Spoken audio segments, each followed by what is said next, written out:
Did you know that on the opposite side of Dealey Plaza, there is an exact same structure on the South Knoll as exists on the grassy knoll? Let's explore it together.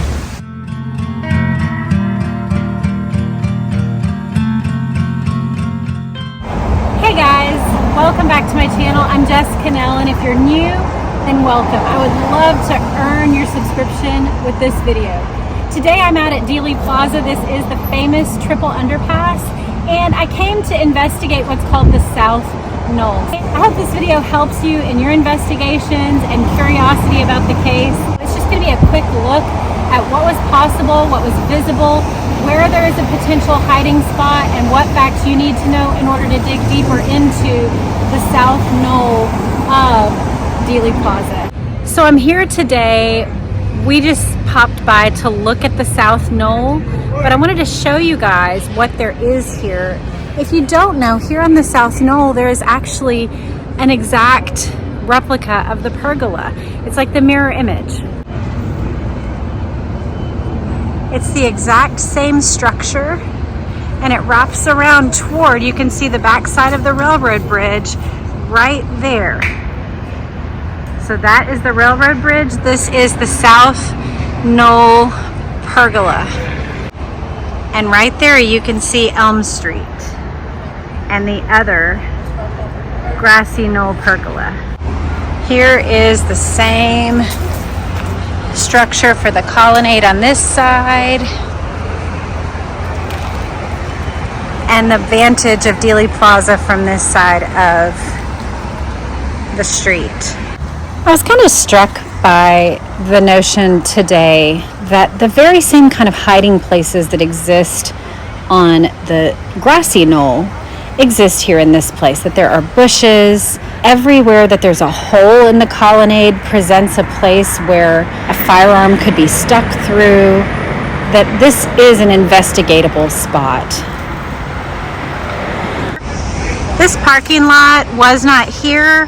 You can actually see some vehicles parked in the old photos in this area, but there you can see the railroad. And this is like down there was where Jim Tague was at the column there. The same functions of shadows and walls provide ample hiding places on the South Knoll that exist on the grassy knoll on the other side. And this is the three-road area of Dealey Plaza. Here's the triple underpass from this side. And you can see the same kind of like saplings and trees on this side that sort of were on the other side. And right up here, there's an old electrical box and the bridge area where there could have been potential for someone to hide. I'm not sure that these exact electrical boxes were here, but there is the end of the railroad bridge right there. And then there were little bushes and things here where someone could hide. And it's literally just a slope. It is not grassy because it's treed, but it may have been grassy at the time. I'm not sure about that. But there's the railroad bridge. There were men right there, but interestingly, the bridge curves actually. And so right here in this spot, there is a place where you can be, and the people there would not be able to see you. You can actually see across the way that it curves the same way on the other side of the bridge. I'll take a video of that for you guys.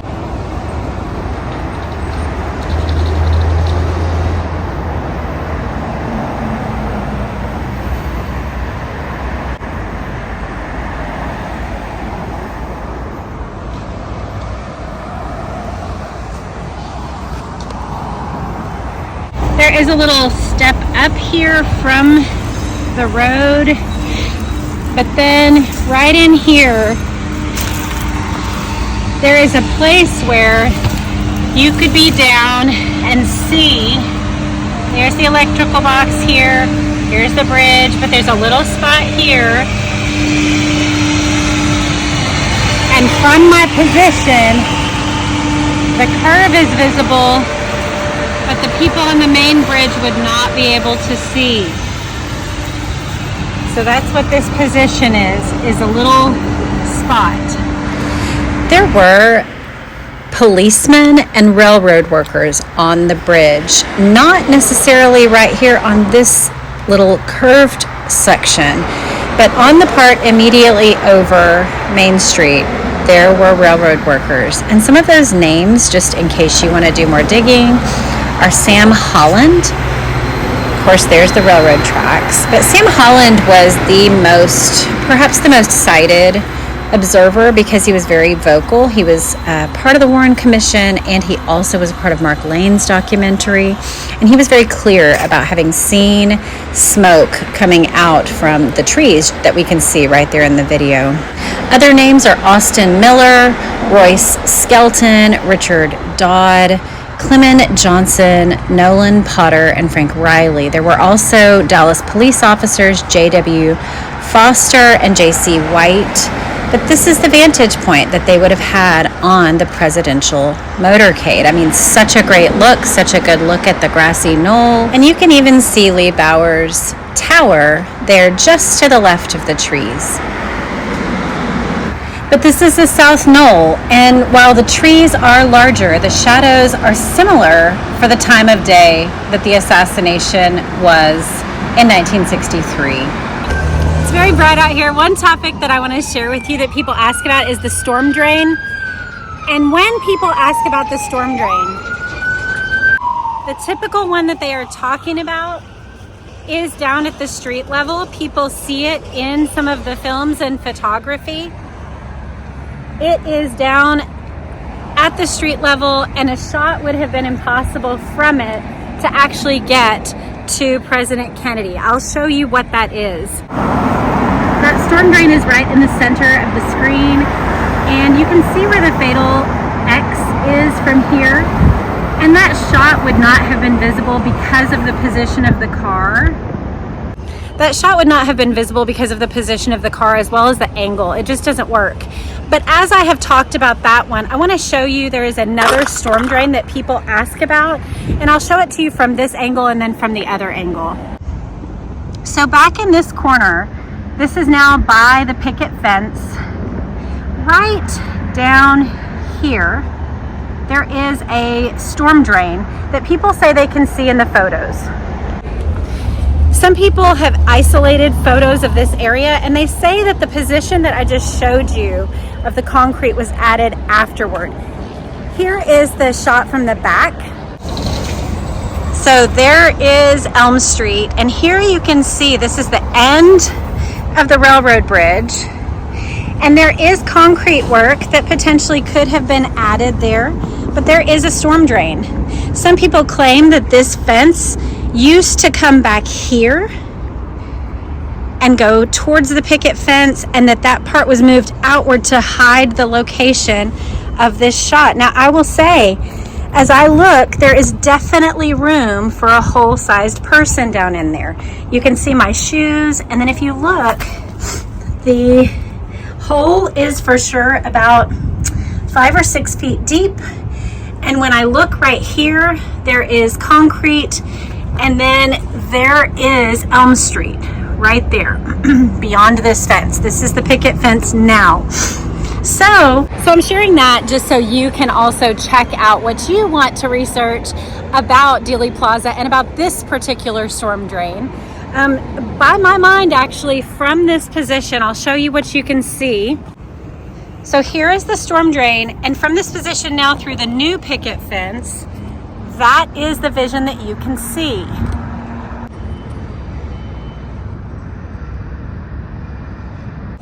When I tried to film what you can see, that bush is in the way, but it is a tight squeeze, I will say, to get to the headshot. But this is roughly the angle, if I can get as close as I can.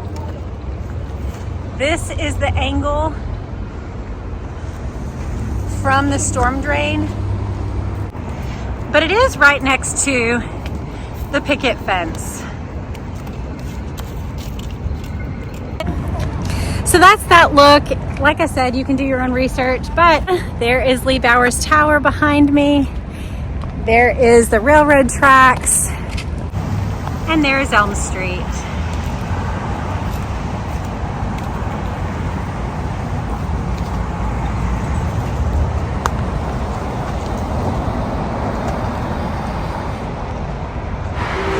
thought we would just go ahead and complete the circle, and so we went back through the pergola here, and you can just kind of take a look and see all of the openings where could a weapon have gone through. I think that has been discussed from this side, but when I think about the South Knoll, that's what comes to mind for me. This President Kennedy quote is here encased at the top near the pergola. And that's a look at the South Knoll from the side that we normally view. I just wanted you to have a good look at what it looks like now. Of course, like on this side, the trees are far grown from what they would have been in 1963. From Houston Street to the corner and down, that is the location of the South Knoll and the other pergola. If you haven't ever seen the water feature and the pillar that is in Dealey Plaza, this is what it looks like.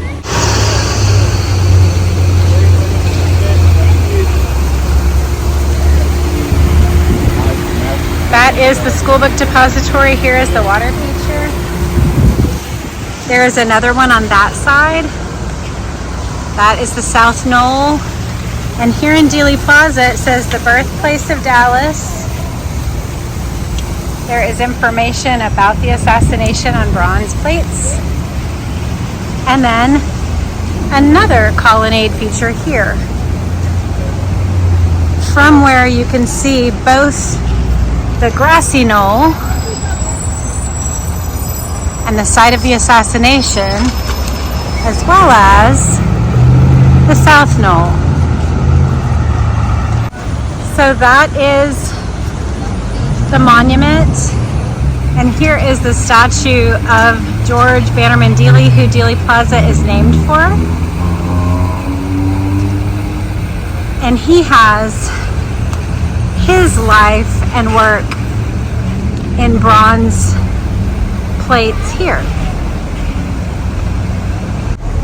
As you can see, it was a WPA project. These are the buildings that are along Houston Street.